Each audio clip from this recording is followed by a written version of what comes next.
Devoto São José. Hoje vamos conversar sobre o mês vocacional. Em agosto celebramos as diferentes vocações da vida cristã, sendo ela missionária, religiosa, sacerdotal ou leiga. Temos aqui dois seminaristas atuantes do Santuário São José. Sejam bem-vindos, Guilherme, Richard. E você pode se apresentar e falar qual etapa você está no seminário? Bom, meu nome é Richard Soares Ferreira, tenho 28 anos, seminarista diocesano. Atualmente eu estou no segundo ano de teologia. Terminei a filosofia em 2022, né?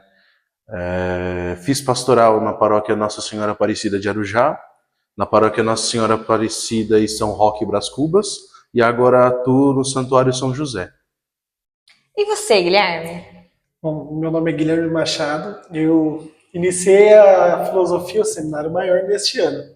Porque antes de entrar no seminário, a gente faz a etapa propedêutica, que é o preparo. Fiz o propedêutico no ano passado, passei e agora estou no primeiro ano de filosofia, o começo da caminhada. Como vocês descobriram a vocação para o sacerdócio e o que os inspirou a se manter nesse caminho? Então, Flávio, eu tive um ingresso tardio para a igreja, né, por assim dizer. Eu comecei com 15 anos em 2019. Desde o primeiro momento que eu cheguei na igreja, eu já senti algo diferente em relação ao sacerdócio. Eu já olhava assim, na época, na paróquia Santa Helena em Suzano, era o padre Carlos Guimarães. E eu olhava assim e falava, nossa, muito interessante o que ele faz, o carinho que o pessoal tem por ele, como ele exerce o ministério. E olhando dali, eu achava, na minha cabeça, como profissão, né, eu pensava, nossa, mas que profissão bonita. Mas depois eu vim descobrir que era um ministério. Mas eu fui fugindo disso, né? Eu fui seguindo a minha vida, normalmente trabalhei, eu ainda no tempo de igreja namorei também, segui uma vida normal. E em nenhum momento eu pensei de fato, nossa, mas o sacerdócio, não assim de cara. Eu vi naquele momento, senti algo em relação, mas eu segui minha vida normal, como eu falei, talvez foi só uma admiração. Mas seguindo a minha vida, em um outro momento, chegou o Padre Jonas. Tinha passado a pandemia e eu olhei assim e falei, nossa, mas eu continuo com isso. Eu olho esse rapaz exercendo esse ministério e para mim é algo incrível. Eu vejo o trabalho que ele faz e para mim isso é uma coisa muito admirável. Fui seguindo a minha vida e depois de ter tanto me incomodado com aquilo, eu chamei o Padre Jonas para conversar. E falei para ele, olha, mas como faz para ser padre? Nessa época eu já estava trabalhando na secretaria paroquial. Ele chegou, ele havia me chamado para trabalhar lá na secretaria. E ele me indicou, né, olha, faz encontros vocacionais. Na época tinha até um rapaz que ia na paróquia, ele não era de lá, mas ele fazia os encontros também, o nome dele é Pedro. E eu comecei a ir, e o Pedro já ia junto com ele. E nos encontros vocacionais eu gostei, eu achei interessante. Eles falam, nos encontros eles falam bastante sobre o sacerdócio, sobre a vida no seminário. Eles abrangem bastante esse universo da igreja, né? E já nesse momento eu gostava bastante. Só que ainda assim faltava algo. E o pessoal sempre falava de chamado, sempre falava de alguma experiência específica, de algo que tocou o coração. Eu tinha comigo essa minha experiência, mas ao mesmo tempo eu não sabia discernir. E eu pensava, não, acho que não é para mim. O pessoal falando de chamado, às vezes parece algo tão místico, algo tão bonito, não aconteceu da mesma forma. E todos tinham uma semelhança ali que comigo não tinha.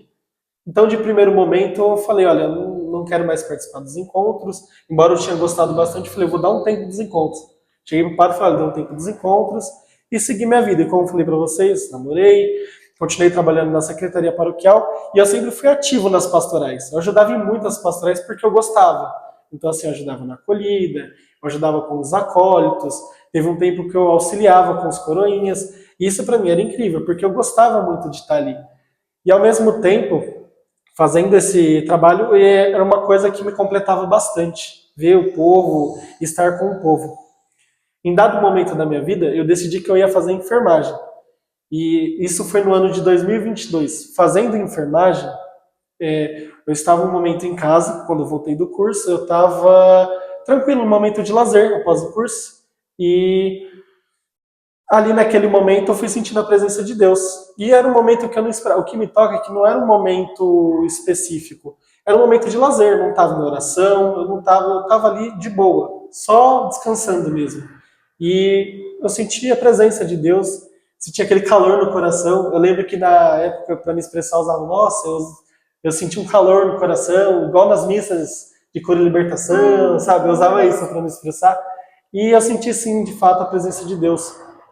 E nesse momento eu tive a imagem de um padre de costa passando com o Santíssimo. E para mim teve um grande significado, porque a primeira missa que eu participei foi uma missa que na época era de quinta-feira, de cura e libertação, que tinha a adoração ao Santíssimo. E para mim, esse momento que eu vi esse padre passando de costa me tocou muito. E continuando a ver essa imagem, esse padre passava e algo no meu coração dizia. Eu pensava ser o padre Jonas, né, que era o padre que tive mais contato assim enquanto padre. Quando eu entrei, logo o padre Carlos saiu. Mas esse padre de costa passando com o Santíssimo, algo no meu coração me dizia, olha, tá vendo esse padre? Esse padre é você.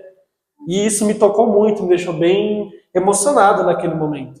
Só que, usando um pouco mais a parte racional, eu falei, não vou falar isso pro padre de maneira que eu não vou falar para ninguém. Eu vou guardar essa experiência comigo, porque deve ser loucura da minha cabeça, eu vou me arrepender, eu vou lá falar, o pessoal vai falar que sou doido, vou passar vergonha, não vou falar para ninguém. Aí deu 5 minutos, eu falei, não, vou lá na paróquia sim, vou lá pro padre. Era dia de atendimento. Só que quando eu chego na paróquia, o padre não estava, porque ia ter algum evento diocesano e ele não conseguiria estar. Eu falei, olha, Deus já me livrou, Deus me livrou de passar um constrangimento. Só que aí voltei para casa, tudo, e eu estava um pouco afastado da igreja. Isso também é uma coisa que me toca.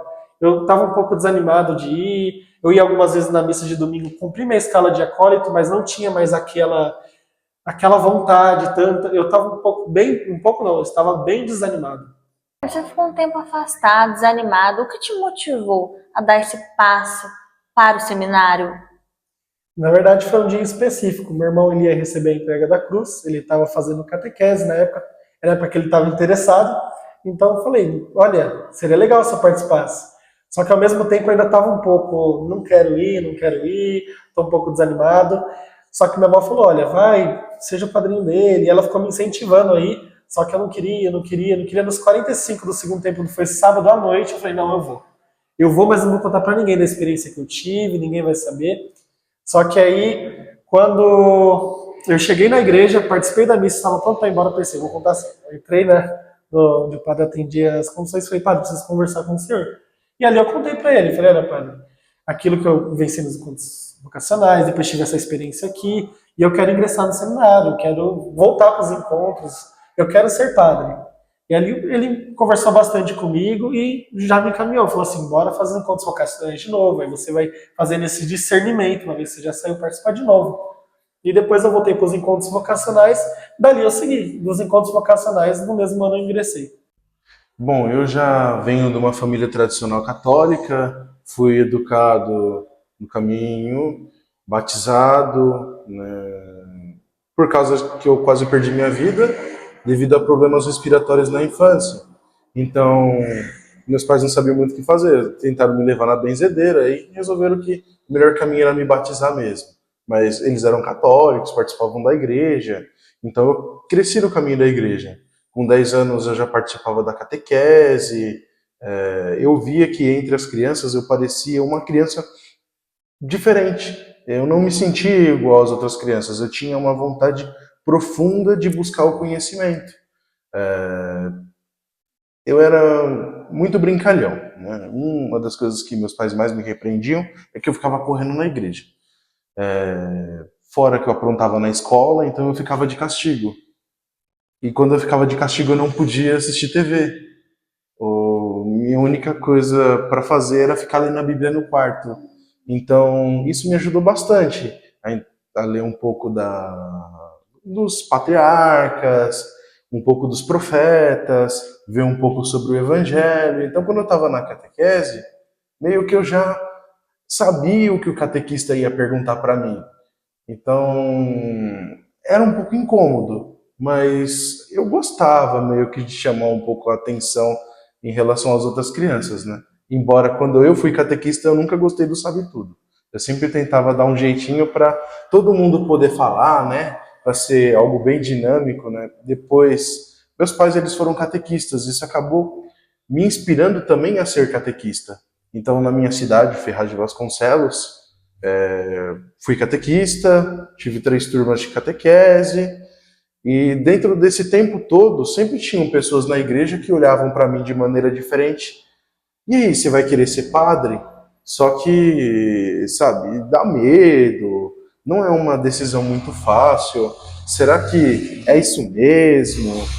Ah, eu tinha vergonha, eu tinha timidez. Ainda mais quando falaram, mas padre não pode casar. Eu falei, vixe, e agora, né? Vamos ir para o seminário, né? Não vai poder casar, né? Bom, eu tive que ter um pouco mais de maturidade, então não era naquele momento. Tive o momento de conhecer as moças na escola, tive namoradinhas, Tudo. que nem todo mundo normalmente. Só que o momento em que eu pensei realmente no seminário, né, eu já estava com 16 anos e estava enfrentando um momento assim na vida, olha, é agora, eu quero saber se eu vou ir para o seminário ou se eu não vou ir para o seminário. Eu coloquei isso para mim. E não foi pro seminário, Richard, nesse momento? Não, em 2012 teve uma semana vocacional, né? Teve vários temas diferentes, foi na Cúria. E eu tive a oportunidade de ir, eu faltei na escola, que eu estudava à noite, no meu 2º ano do ensino médio, e nessa formação eu não entendia nada do que eles estavam falando. Eles estavam falando, e eu não consegui chegar a conclusão nenhuma. Aí então eu pensei, graças a Deus, me livrou desse caminho, então eu posso seguir a minha vida. Acabou que eu resolvi fazer um curso técnico, né? Terminei o curso técnico, depois pensei em começar a trabalhar, aí eu comecei a me afastar da igreja. Tem um momento, né, que infelizmente a gente acaba se afastando, mas existe um momento de você voltar. Foi esse voltar para a igreja que me fez tomar a coragem e vergonha na cara para realmente, de fato, poder ir para o seminário, né? Durante esse tempo eu fui mandado embora do meu emprego, tive que trancar minha faculdade, os amigos que estavam comigo me deixaram na mão e meus pais começaram a brigar de verdade em casa, a minha avó doente e eu, o que eu faço, meu Deus? Eu não tinha uma resposta clara para nada. E comecei a conversar com meu padre, ele falou, olha, tem que rezar, filho. Você deixou de rezar, deixou de vir na igreja. Quando você começa a dar força para o inimigo, ele começa a agir na sua vida.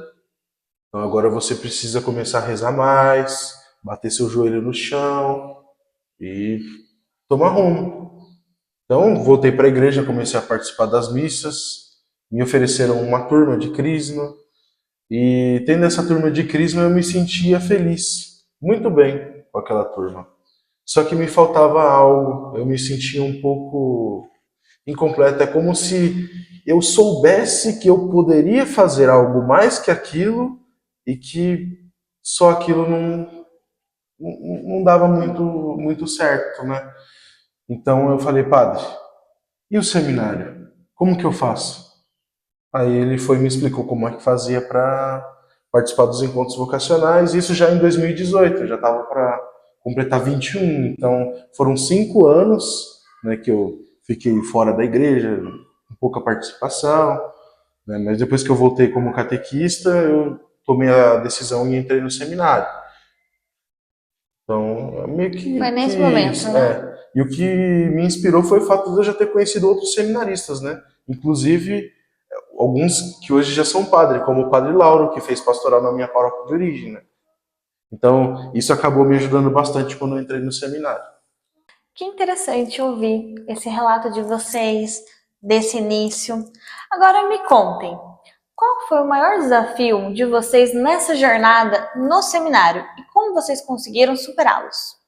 Durante o caminho que você vai fazendo no seminário, alguns dos seus amigos saem, né? E isso é muito difícil porque você faz amizade, tá dentro do seu ciclo, são pessoas que você tá ali convivendo quase que de segunda a segunda. Basicamente nós chamamos de irmãos, né? E quando algum deles sai do seminário, acaba sendo um pouco difícil, principalmente quando você acaba se apegando bastante a essas pessoas, né? Aconteceu de alguns amigos meus que já saíram do seminário, como entender isso, como trabalhar toda essa questão, né? Entender que o melhor caminho, às vezes, para ele não é o do seminário. E nem todo mundo que entra no seminário vai sair de lá padre, né? Então, eu diria que isso é um desafio também, né? Como você está dentro de um lugar em que te proporciona relações, né? E que você faz laços de amizade com algumas pessoas, mas algumas pessoas acabam não chegando até o final.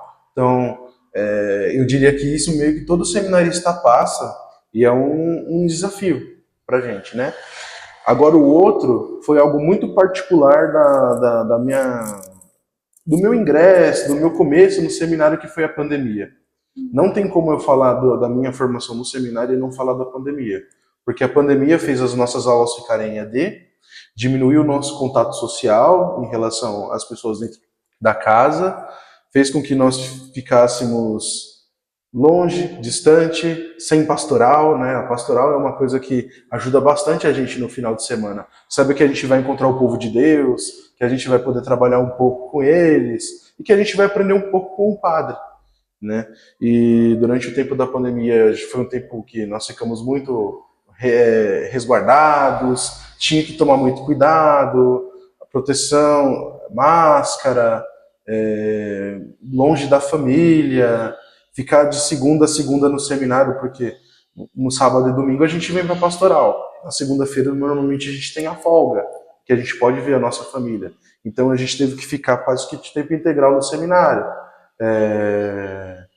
A cozinheira do seminário, ela já tem uma idade, então ela não poderia estar indo. Então, nós mesmos que tivemos que cozinhar, nós mesmos tínhamos que lavar as nossas roupas, né, porque tem uma moça que trabalha lavando roupa, e a gente tinha que diminuir qualquer pessoa que viesse de fora e pudesse transmitir a doença, né? Então, quase que a cada 2 meses a gente tinha que fazer o teste para saber se nós estávamos com a doença, e se tinha alguém com a doença, essa pessoa tinha que ficar trancada no quarto. A gente fala dos irmãos, né? O irmão de turma normalmente dava umas batidas na porta, entregava a comida com muito cuidado. Meu, foi um tempo desesperador, né?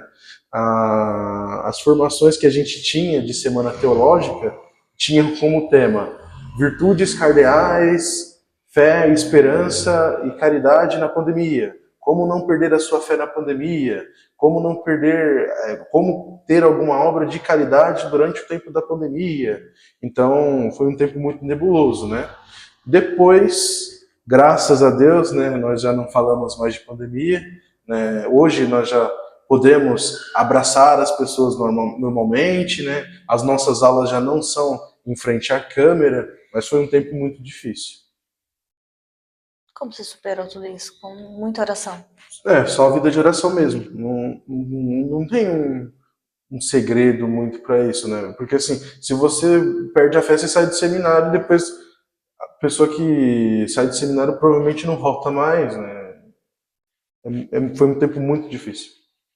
Guilherme, seus desafios e superações. Bom, como o Richard falou, na caminhada do seminário tem inúmeras, mas também destaquei 2, e as 2 são no âmbito da adaptação. A primeira adaptação é a distância da família. Você está em casa, ali no seu núcleo familiar, protegido, de uma hora para outra, do dia para a noite, literalmente da noite para o dia, você vai para uma casa diferente, onde você tem que se acostumar com tudo na casa, com todas as diferenças, com todas as mudanças, principalmente nas pessoas. Porque você morava lá com pessoas que você conhecia praticamente a vida toda, agora você passa a morar com pessoas desconhecidas. Claro que teve um momento de caminhada com você, caminhou ali 1 ano, às vezes você até conhecia, mas não é a mesma coisa do que morar junto. Você passa a conhecer de fato a pessoa quase que 24 horas, né? E as duas dificuldades estão nesse âmbito de adaptação. E a outra é sobre também a questão da responsabilidade. No momento de casa, você ainda tem umas pequenas responsabilidades, tem uns pequenos compromissos, mas não se compara a responsabilidade que você assume quando você entra no seminário. Então, da noite para o dia também você entra no seminário e agora você tem mais compromissos. Você tem um compromisso com a casa, você tem um compromisso maior com a sua vocação, você tem um compromisso um pouco maior com a sua imagem também. Você muda muito nesse quesito de responsabilidade, porque agora você está estudando, Agora você tem que prestar mais atenção nas coisas que você faz, até porque você precisa se moldar. E moldar no bom sentido, não no sentido de que você vai mudar a sua pessoa, mas moldar para melhor. Você vê os seus defeitos, ver as coisas que você tem dificuldade e trabalhar. Então, assim, é atenção total. Você sai de um lugar onde você ficava distraído, ficava de boa em casa, onde você vai para o seminário e você tem que estar sempre atento às coisas, atento aos chamados, atento ao que o reitor está dizendo, atento ao que os irmãos em volta estão falando para você, o que eles estão comunicando. Então, tem todas essas questões de adaptação, tanto a da saída da família para casa, quanto a questão das responsabilidades. As duas me pegaram bastante. Realmente, são muitos desafios. Estar no seminário é muito difícil. O momento da pandemia, o corte do laço com a família, é uma luta para vocês. Agora eu queria saber, como vocês enxergam o papel do sacerdote na sociedade atual? Bom, para falarmos um pouco da importância do papel do padre na sociedade atual, devemos levar em conta como que está a sociedade atualmente. Percebemos um povo bastante emocional nos tempos de hoje, bastante imediatista. Hoje a sociedade está bem fragmentada. Existem muitas crises de identidade, pessoas se inspirando em influenciadores, em pessoas famosas e perdendo um pouco das próprias características. E isso também gera na pessoa uma vontade de ser igual ao outro e de ter o que o outro tem, de conquistar o que o outro tem, só que para ontem.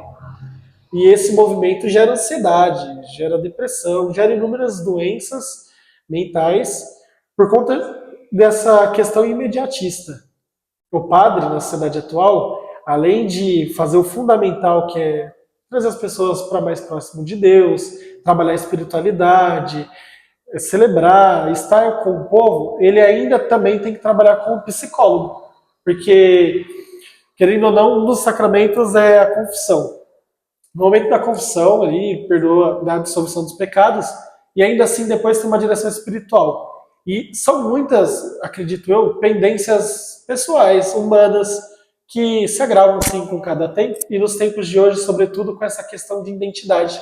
Essa questão que faz a pessoa querer as coisas para agora, que gera de fato uma ansiedade. Então o padre tem que ter essa questão de saber lidar com isso, saber lidar com pessoas que estão querendo as coisas para ontem, sendo que a gente sabe que precisa de um tempo para as coisas acontecer. Bom, o padre tem um papel muito importante na sociedade, né? Que parece que vem perdendo um pouco de peso durante esse passar dos anos, né? Mas ainda é importante, o padre é um formador de opinião. O que o padre fala nas homilias é o que o povo entende como sinal de fé. O padre traduz o conteúdo da revelação, ele explica um pouco sobre as virtudes, como um bom proceder, como ser cristão. Então, assim, o padre é um educador. O primeiro catequista a gente fala que são os pais e depois é o padre. Toda homilia que o padre faz, ele faz uma catequese. Ele tem como objetivo ensinar, doutrinar para que as pessoas vivam da melhor forma possível e vivam de acordo com o que Deus quer para nós, né? Além disso, o padre tem outros papéis que são muito importantes dentro da cidade. Ajudar para que os cristãos, né, não saiam prejudicados com qualquer decisão ou lei que atrapalhe o andamento, o progresso da vida civil, né? A gente precisa entender qual que é o papel do cristão na sociedade e viver como cristão. E o padre, em primeiro lugar, é a pessoa que tem que estar lutando pelos seus cristãos, pelas suas ovelhas. Tem cidades que não tem carro, é o padre que dirige, que leva as pessoas ao hospital. Então, é muito importante a figura do padre na vida do povo, né? Richard, como você espera contribuir para a sociedade uma vez ordenado? Tendo uma voz ativa dentro da comunidade, ajudando os fiéis a entenderem o caminho do seguimento de Cristo, procurar ajuda também nas obras sociais de caridade. Tem um objetivo muito claro que eu tenho, que é trabalhar com o pessoal da PANIB, né? Eu estudo japonês, então gostaria de fazer uma interação maior com essas pessoas que são de linhagem japonesa moram no Brasil e que gostariam de ver a missa em português, japonês, né? Ah, que interessante, Então, gente. A inclusão, né? seria uma forma de incluir essas pessoas, ou até mesmo um projeto missionário, de talvez um dia ir rezar no Japão. Interessante. E você, Guilherme? Claro que, de primeira, trabalhar essa questão da espiritualidade mesmo, que é o fundamental, mas ao mesmo tempo também entender as necessidades atuais da sociedade, né? Procurar sempre estar me informando para poder entregar para a sociedade o que ela precisa, para poder estar ali conectado, né, com as necessidades da sociedade junto com o que eu entrego a eles, né?